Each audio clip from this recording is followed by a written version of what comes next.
Today on Larry King Now, the acting legend James Brolin. Dinner at the Brolins is a kind of an event because she runs the whole show and James is just... I'm just there, making sure you got wine. If I hadn't been married twice before then to some tough dames, no, I couldn't have handled it. That was my training ground. Plus, I fired a guy on a show once, right in front of everybody on purpose. And boy, did that show sing along after that. so you are more controlling than we think, Mr. Brolin. That's all next on Larry King Now.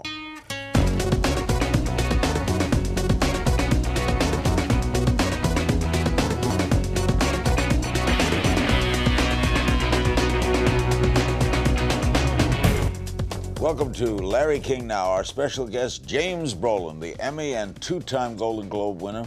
He became a TV icon, of course, with his seminal role as Dr. Stephen Riley in the popular TV series Marcus Welby, MD. And, of course, he's the father to Josh Brolin, husband to Barbra Streisand. Hollywood is in his blood. He grew up here.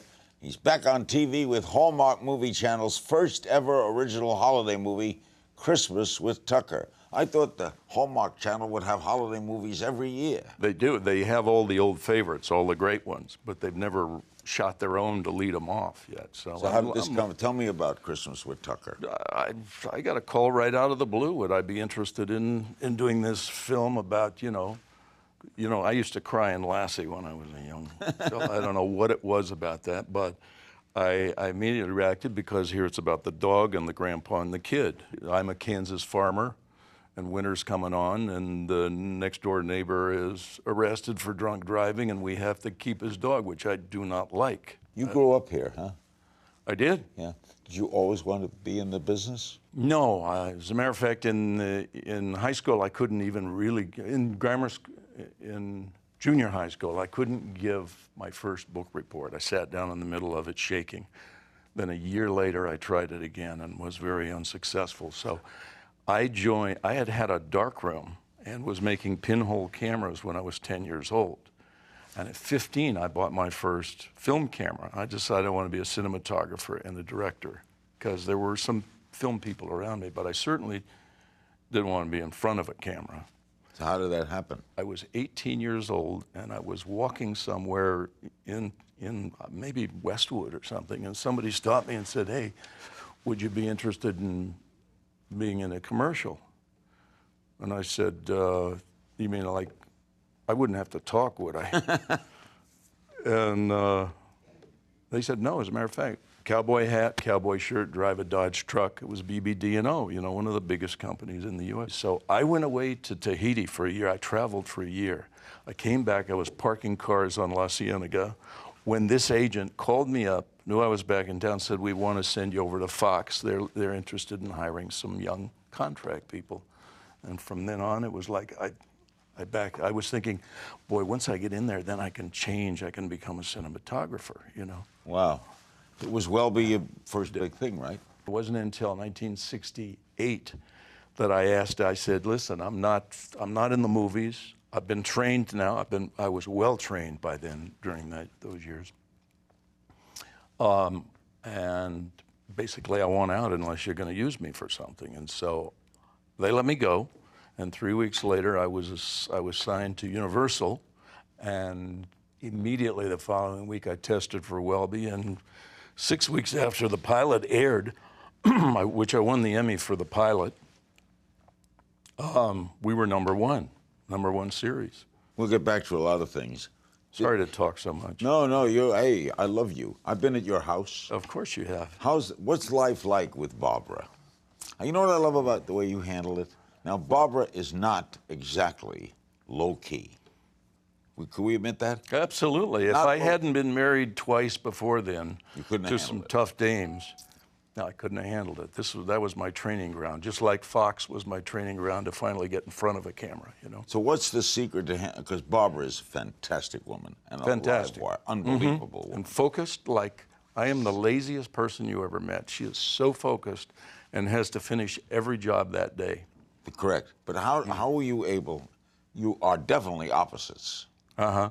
How do you handle it? Well, I could be angry a lot, but I'm too lazy. Being angry takes work, and I don't like to go there because there's a line with me. If I go there, it doesn't feel good, and the results might not be so good. You know, I know it's way down in there. It's very primitive, and so consequently, I choose to be passive on a lot of things. Dinner at the Brolins is a kind of an event because she runs the whole show, and James is just. I'm hey, just there, making sure you got wine. Whatever happens, hey, let's have a nice night. Right? Do you ever? You don't fight or anything? You have? Oh, no, we bicker and everything, and every once in a while, I would say 2 times a year, we call in a referee. We talk it out, and it's amazing how by the time this guy drives out of the driveway, and it's, you know, sometimes a 2-hour session, one with both of us, and then I leave, and she talks over stuff with him. But everything is dispelled. Really? Yeah, yeah. So you celebrate Christmas? We discovered that very early, and so we do tune-ups every once in a while. Really? And I know, well, somebody I worked very close to for years who finally got married, she started doing that 6 months before they were married. You call in a professional counselor? Yeah, yeah. He comes to your home? Yeah.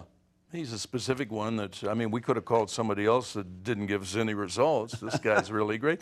But I had remembered that this person, 6 months before they were married, her and her husband were counseled before they were married to make sure everything was going to work. Wow, now, that's great. People are saying now, most people are saying now, live together for 6 months before you get married. Try it all out. How long are you married now to Barbara? 15 years.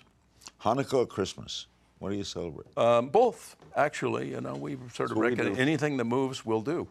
We'll get James's take on his son's career and what advice he imparts to the great actor. Josh Brolin is one of the terrific actors of our time, I think. And Christmas with Tucker is coming on Hallmark, and we'll be right back. We're back with James Brolin. The Christmas with Tucker will air November 25th. That's the start of Thanksgiving week, which is when Christmas starts in America. And then they're going to show it frequently on the Hallmark movie channel. Tell me, did you encourage Josh to be an actor? No, as a matter of fact, he was having we lived in Santa Barbara at the time. We had moved from the ranch in like 1980 or 81. And Hotel was on. And he was getting a lot of crap. Starred in Hotel, yeah. Yeah. He was getting a lot of crap from guys at school about who he was and how tough maybe he was. If his old man was so tough, how was, you know, so he said, I would never be in your business for anything. So 2 years later, he comes to me, and I always said how much I loved wood shop in high school and metal shop and all the things I learned. My dad was an engineer. So he comes to me, he says, listen, I got 3 options for elected. I got metal shop, wood shop, and this acting thing. What do you think of acting? And I said, well, I'll tell you what, it's a psychology class, and it'll put you in the shoes of these guys that are picking on you and help you to think from their point of view and help you to deal with it. Next thing I know, he's starring in the high school play of Stanley Kowalski. No kidding. Of all things, yeah, and got his first A ever in school from the beginning, you know, so. He was a natural.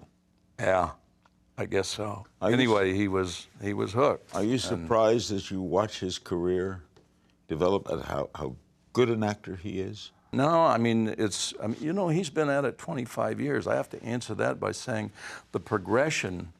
What I was surprised at is how he just attacked it, because his mother was a tough gal. He attacked it right, grabbed it right in the throat. He went to New York. All the things I said I was going to do and never did. He went to the Sorbonne and studied French immersion, just went in not speaking any French and studied French literature at the Sorbonne. Whoa. He took tours around the world, one with his son with a backpack, with his son was 3 or 4, hand and footholds on the backpack. He carried him around Europe on his backpack. And then he went to New York and started studying with several coaches. And, you know, the streets of New York teaches you a lot more than the freeways with the stereo in Los Angeles, you know? Yeah. So, and went to the Jiva Theater, became kind of masterful on stage. Now he's been in 2 Broadway shows. And so I think the difference between him and I is, you know, I mean, from what I've said already, you'd never get me on a stage and feel half secure. Why not? First of all, I don't think I could remember all those lines, and second of all, I don't know. It's just an innate fear of failure, I think. You know, Well, and I conquered a lot of stuff in that department, you know. But I, as I said, I was going to be a cinematographer and you want film to be a director too, right? Yeah, sure. Have you directed yet? I've been in the DGA 30 years, directed 25 hours of television and one movie, and I've got a movie called, if you want to Google Ruby McCollum, it's an incredible true story that I'm hoping I'll start directing and prepping in March in Is it New cast? Orleans, or not yet. We've got a couple of smaller roles cast. What do you like about directing? I don't know. I'm just good at it. Well, it's your game, right? It's your medium. The film is the director's medium. All I can tell you, Larry, is when I'm directing, I never sit down. It's like I've got those spring moon shoes, you know, that I'm levitated by it. And I can go 3 months with 3 hours a night's sleep. I can't do that doing anything else. So for some reason, directs too, right? Oh yeah, yeah. She's had 3 very good movies, right? Yeah. And she's working on her 4th now. She'd like to do 1 more. How does she and Josh get along? Great. Step-parenting is not easy. There was never a problem right from the beginning. I think because, one, I'm so passive about my reactions to everything, but number 2, he knows that when I decide on something, you know, I don't care what his attitude is, and it's not going to change. That's what I've decided, period, you know. I think we're both like that in a way. I don't have to make a lot of noise to let you know that. Although I've had people misread me before. How so? Where I'm so nice about something, but I've said, you know, really what I'd like is this and this and this tomorrow morning. And when it's not done, and I'm hearing a lot of bullshit answers, something happens where, you know, I'll go, do I have to scream to have you hear what I told you those You 3 really things? do that? Oh, yeah. And So, I think because of the contrast of who I am normally in that, boy, do things get done after. I fired a guy on a show once, right in front of everybody on purpose, and boy, did that show sing along after that. So you are more controlling than we think, Mr. Brolin. Yeah, but not with my wife. We'll discuss some of his favorite roles next. Don't go away.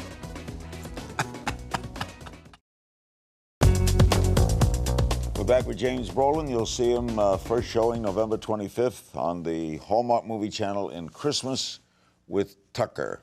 You worked with Steven Spielberg, right? Yeah, I did.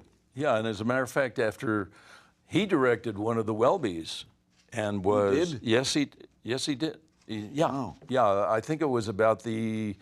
It was in the first part of the second year. It was about the 27th show or something like that. And he came in, and Stephen, I'm sorry, I'm going to tell this story.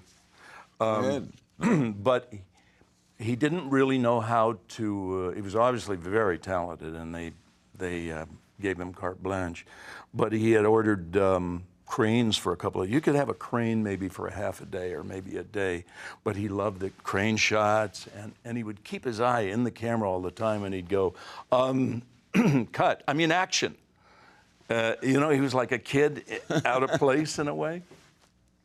And but I loved what he did, and Could you tell he was going to be really good?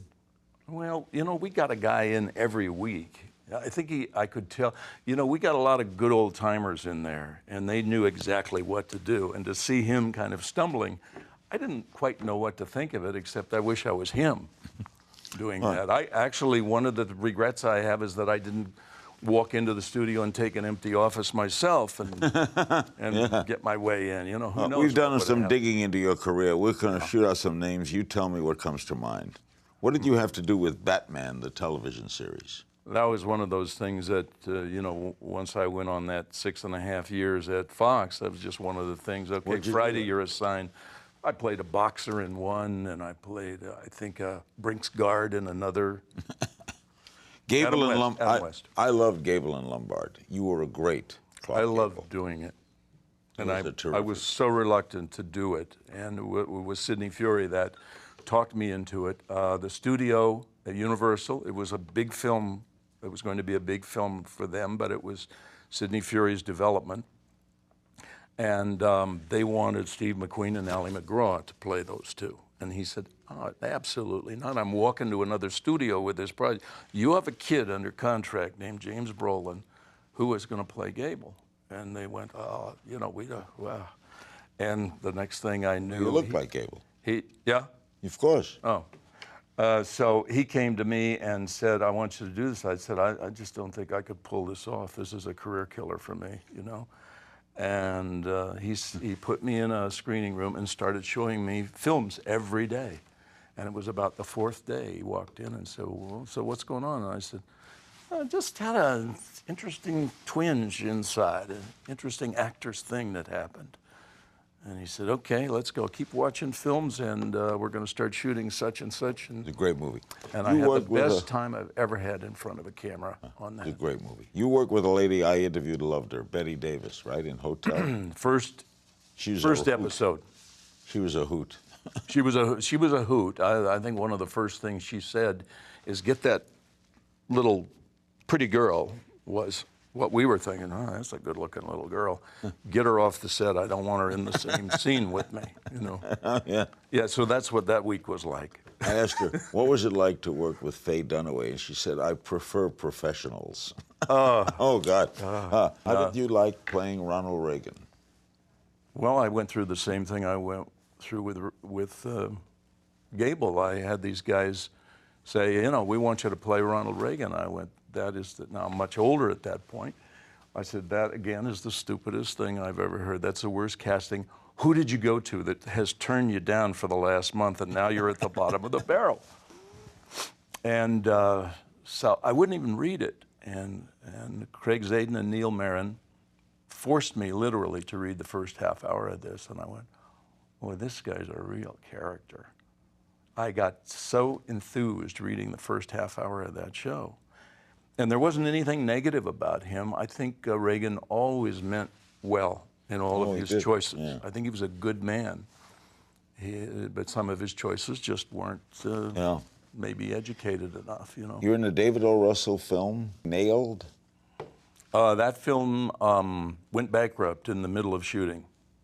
I actually think it's probably quite a film, and I wish somebody would come in. We're never going to see finish. it? I don't think so. Jake Gyllenhaal and really? Some really good cast, and the money, if I can say so, I think some of the money was pilfered, you know, because when I was making the deal on that, they said, well, we can't afford a good dressing room for you. And I said, I'll tell you what, if you want me down there, if you need me down there on Thursday, I'm going to fly in, I'm going to go to an RV place and rent a dressing room, and then I'll drive to the set and see you. Well, you know, unions don't like that kind of talk. They said, no, we'll find you some. So I get down there. There's not only the biggest dressing room I've ever seen, but there's 37 drivers on this picture and more trucks than I've ever seen. And they're just shooting at a church somewhere. And so I knew. I told somebody, I said, some of the money, I bet, something's wrong here. And 2 weeks later, they went bust. You worked with Richard Gere in The Hunting Party. Right? Yeah, love that. We got to go to Sarajevo, and amazing. At that time, the ski hillside, you know, Sarajevo was famous for the Olympics there. Yeah, of course. The hillside was just loaded with landmines, and they were turning out groups of sheep up there to trigger them all. That's how they were trying to get rid of them. You know? But it was amazing that everything was still under suspicion, and everyone, no matter where we went from our hotel to set, we had guards with us and everything. I never saw a problem, but I'm sure there would. You go down the alleys and you'd see bullet holes in the alleys where they'd line people up and kill them en masse, and it was scary and gorgeous. What a career. James Brolin will take your questions. We'll play a game of If You Only Knew in our final segment. You'll see him in Christmas with Tucker on the Hallmark Movie Channel starting November 25th. We'll be right back. We're back with James Brolin. He'll star in Christmas with Tucker on the Hallmark Movie Channel starting November 25th. Before we take some social media questions for you, you are a pilot? I am. What do you now, fly? Since 1958, can you imagine? Fly? I have a A Skywagon. I've owned one Skywagon for 15 years, and then this last one for 12 or 13 What's a years. It's Skywagon? a Cessna 185 tail dragger that. Twin? No, single, and it's the one that they take hunters and fishermen back into Alaska with. I'm a STOL pilot, a short takeoff and landing. I also have a partnership in a Helio Courier, which was made by the CIA to get into short fields and. You want to fly jets? And do I? Actually, I'd love to go to. I own a little bit of a charter company out of Van Nuys. And I'd actually like to go to school and try and qualify, at least flying right seat, I fly out of Van Nuys when I fly private. Great, nice little airport. Very. Yeah. Okay, we have some social media questions for you. Jason Twit on Twitter wants to know, are there any roles that you said no to that you regret?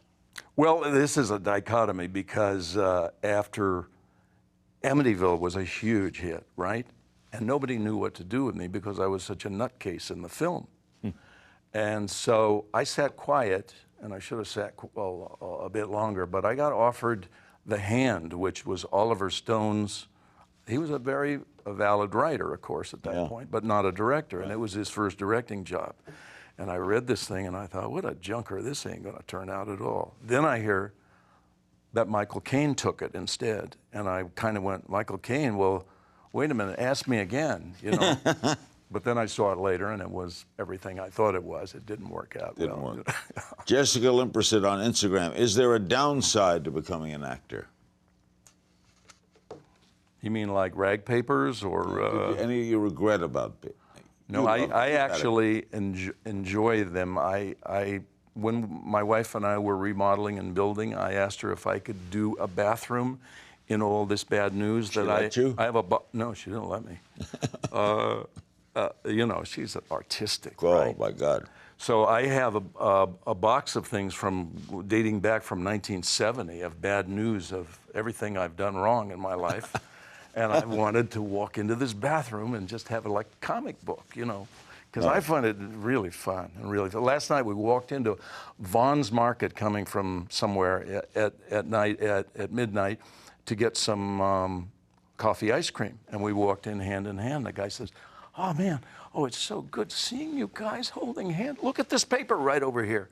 The divorce, it's right on the paper there. And I said, get away from it, get away from it. This has been going on for 40 years. At Yamlu on Twitter, how did you meet Barbra? How? It was a blind date. Somebody fixed this up. Somebody called and said, Well, what did you think? I'm going to go out with Barbra Streisand. What did you think? I thought sounds like a lot of work. I was out of divorce, but I had seen her sing in the park. You remember when she sang for 150,000 people in the park for free? And I had seen some of that footage, and I would loved girl singers.